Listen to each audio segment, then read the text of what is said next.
திருப்பூர் மக்களவை தொகுதியில் போட்டியிடும் பாஜக வேட்பாளர் ஏபி முருகானந்தம் மேல் சட்டை அணியாமல் அரை நிர்வாண கோலத்தில் பெட்ஷீட் மற்றும் அதன் உற்பத்திக்கு தேவையான நூல்கண்டுடன் வந்து வேட்புமனு தாக்கல் செய்தார். இதுகுறித்த கூடுதல் தகவல்களை செய்தியாளர் துரைராஜ் வழங்க கேட்கலாம். வணக்கம் துரைராஜ், முழு விவரம். வணக்கம்.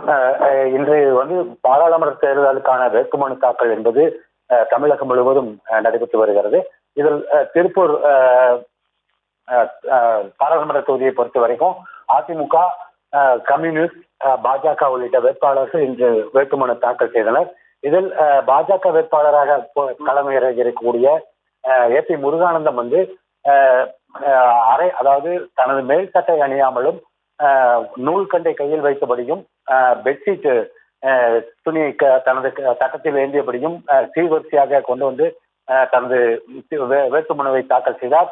இது குறித்து அவரிடம் கேட்டபோது அவர் தற்போது சிட்டிங் எம்பியாக இருக்கக்கூடிய சிபிஐ கட்சியினுடைய எம்பி சுப்ராயன் கடந்த முறை வெற்றி பெற்று பாராளுமன்றத்தில் திருப்பூர் தொழில் மற்றும் பவானி பெட்ஷீட் உற்பத்திக்கு தேவையான எந்த ஒரு குரலையும் அவர் உற்பத்திக்கு தேவையான எந்த தேவைகளையும் பாராளுமன்றத்தில் தனது குரலாக ஒலிக்கவில்லை.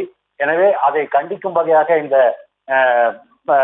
நூல்கண்டை கையில் ஏந்தியும் வெறும் மேல் சட்டை அணியாமலும் இந்த வேட்புமனுவை தாக்கல் செய்ய வருவதாகவும், தான் வெற்றி பெற்றால் இந்த பனியன் தொழிலுக்கும் பெட்ஷீட் உற்பத்திக்கும் தேவையான குரலை கொடுத்து திருப்பூர் தொழிலை காப்பாற்றுவேன் என்ற வாக்குறுதியையும் அவர் அளித்தபடியே தனது வேட்புமனுவை தாக்கல் செய்தார். இது அந்த பகுதியில கொஞ்சம் பரபரப்பாக காணப்பட்டது. தகவல்களுக்கு நன்றி துரைராஜ். செய்திகளை உடனுக்குடனும் துல்லியமாகவும் தெரிந்து கொள்ள சப்ஸ்கிரைப் பண்ணுங்க.